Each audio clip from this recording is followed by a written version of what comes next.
Hi, Julie here from RV Tips and Bits. I'm just going to show you a quick video on installing our new pet screens on our Tab trailer.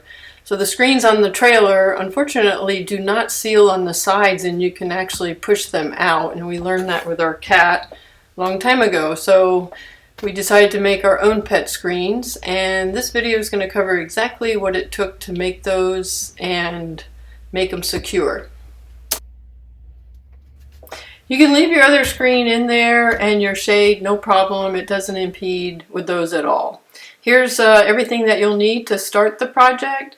I ordered everything online, including the frame for the screen. You'll just measure your window and then cut the aluminum frame to size, and then they just clip in on the corners with the clips that come with it. You can just use a little hacksaw to do that. Once you do that, then you're going to pop out the rubber stripping that holds the screen in place. I used pet screen. It's just a lot more durable, but you don't necessarily have to use a pet screen. It does make it a little bit of a challenge to get the rubber stripping in the groove when it's a thicker screen, but in the end it would be worth it. A couple tips when you're doing it that I learned is you want to make sure you leave excess screen before you trim it, because it will pull on the screen and it will become shorter on each of the edges, so you want to make sure you have enough. Then another tip is to get some clamps. If you have some clamps at home, is to hold down one side of the screen as you're working on the opposite side. It really helps keep it straight and in place. Of course, you've all seen probably these little rollers that you can pick up at Home Depot or online to press down the rubber stripping into the groove.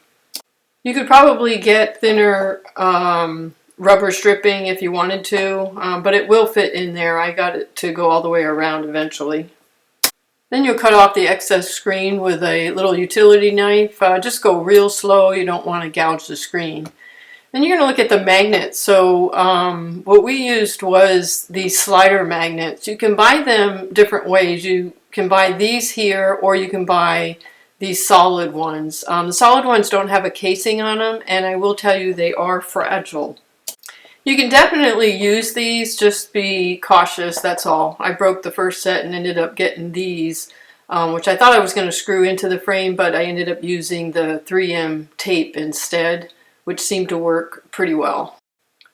And then you're going to obviously line them up on the frame. I only did 3 sections, both sides and the bottom. And then I attached this magnetic tape to the back of the frame itself that I was using for the pet screen. However, I did use the Gorilla Heavy Duty Construction adhesive, and that really secures the magnetic tape on the back of the frame, because with the condensation and different things in the trailer, it may come loose as you're pulling them on and off of the window. Yeah, so here it is again. I'm just really happy with it. They're very sturdy and secure. You could do another magnet at the top if you wanted, but I just found that 3 sides was plenty. I started with 2 sides and realized I really wanted 3. But yeah, it's real durable, works out well, easy to take off. There's no way the cat or the dog's going to push through that. So pretty happy with it. Hope you enjoyed the video. Have some more things coming up. Please subscribe and continue to doing things and improvement with the Tab trailers. Thanks a lot.